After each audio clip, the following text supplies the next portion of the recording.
Hello everyone, welcome back to my channel. কেমন আছো তোমরা সকলে? আশা করি ভালো আছো।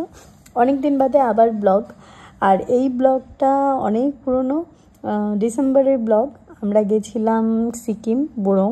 সিকিমে অনেক দিন থেকে যাওয়ার ইচ্ছে, যেমন সিকিম, নাথুলা, তারপর হচ্ছে 0 পয়েন্ট, এইসব জায়গায় খুব ইচ্ছে ছিল যাওয়ার। এখনও যাওয়া হয়নি সেই সব জায়গায়। এই জায়গাটা সিকিমেই পড়ে, বোরং। দেখতেই পাচ্ছ, বেরিয়ে পড়েছি আমরা।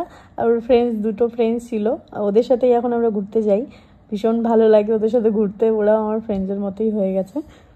বেরিয়ে আমরা যেহেতু সেবক হয়ে যাব, সেবকে এই রেস্টুরেন্টে আমরা দাঁড়িয়েছি। এখানে খাওয়া দাওয়া করে কিছু, যেহেতু অনেক ভোরবেলা বেরিয়েছি, আমরা কিছু ব্রেকফাস্ট করে তারপর আবার বেরিয়ে পড়বো। অনেক পুরনো এই ভিডিওটা, আর এই ব্লগটা করেছি যখন পোস্ট করব না সেটা তো হয় না। অনেক পুরনো হলেও আমি ভাবলাম যেহেতু ডিলিট করব এখন, কারণ মেমোরি ফুল হয়ে যাচ্ছে, তো ভাবলাম একটু শর্ট করে আমি ভিডিওটা তোমাদের সাথে শেয়ার করি। যেহেতু ঘুরতে গেছিলাম, আমারও মেমোরি হয়ে থাকবে, তাই না? আমরা যেতে যেতে অনেকটাই যেহেতু পথ, অনেক ভোরবেলা বেরিয়েছি আমরা, তো মাঝখানে আমরা ব্রেক নিচ্ছিলাম, একটু দাঁড়াচ্ছিলাম, একটু জল খাচ্ছিলাম, এরম করে করেই ব্রেক নিয়ে নিয়ে আমরা বেরোচ্ছিলাম। যখন আমাকে ভিডিও দেখায় যে এই জায়গাটায় আমরা যাচ্ছি, তো আমি ভীষণ এক্সাইটেড হয়ে গেছিলাম, কারণ এত ভালো লেগেছিল জায়গাটায়, যে জায়গায় যাচ্ছি খুবই সুন্দর, খুবই সুন্দর। আমি ভীষণ এক্সাইটেড ছিলাম যে এই জায়গাটা কতক্ষণে পৌঁছাবো, কখন রাস্তা শেষ হবে। অনেকটা পথ যখন চলে আসা হয়, তখন মাঝে মাঝে এত সুন্দর সুন্দর ভিউ, মানে না দাঁড়িয়ে আমরা পারছিলাম না। একটু দাঁড়িয়ে এই জায়গাটা দেখো, খুব সুন্দর লাগছিল। দাঁড়িয়ে আমরা কিছু ছবি তুললাম, ভিডিও করলাম। তারপর দেখো আমরা বেরিয়ে পড়েছিলাম।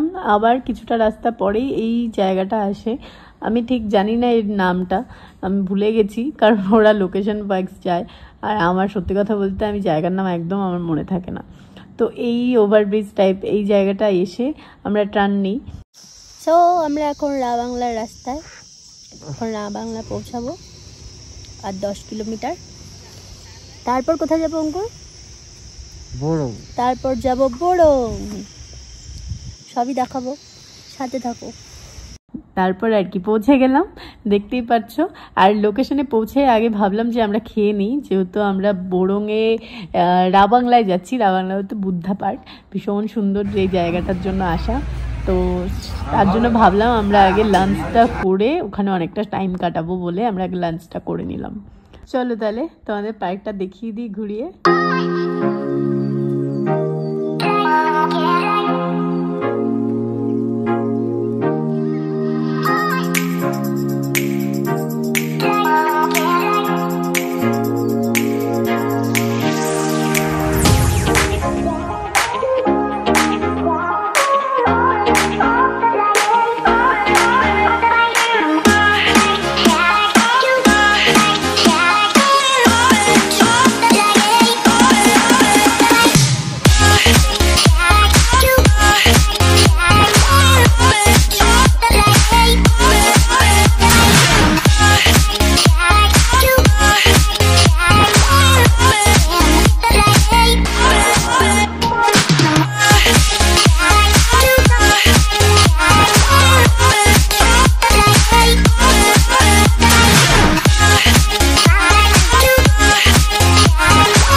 কেমন লাগলো এই জায়গাটা তোমাদের সাথে পুরোটা শেয়ার করলাম। পুরোটা বলতে মন্দিরের ভেতরটা তোমাদের সাথে শেয়ার করা হয়নি, কারণ ওখানে মোবাইল অ্যালাউ নেই।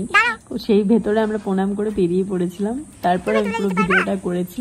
খুব সুন্দর জায়গা, কিন্তু মন্দিরে এতগুলো সিঁড়ি উঠতে গিয়ে আমার অবস্থা কাহিল হয়ে গেছিলো। যাই হোক, পুরো ব্লগটা তোমাদের কেমন লাগলো, পুরো লোকেশনটা তোমাদের কেমন লাগলো জায়গা, তো অবশ্যই জানিও। আর যারা যারা যাবে আমি বলবো তোমরা যাও অবশ্যই, ভীষণ সুন্দর জায়গা, ভীষণ।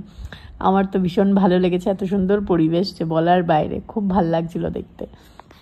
আমরা সিকিমের এই রাবাংলা ঘোরার পর আর একটা জায়গায় গেছিলাম, সেটা একটা হোমস্টে। আর একটা যেই জায়গাটা গেছিলাম সেটা আমি নেক্সট আরেকটা ছোট ভিডিও করে আমি তোমাদের সাথে সেই ব্লগটা শেয়ার করব, সেটাও দেখাবো। খুব সুন্দর জায়গাটা। তো আজকের মতো এখানেই টাটা, আবার ওই ব্লগটা দেখার জন্য রেডি থাকো তোমরা। চলো টাটা।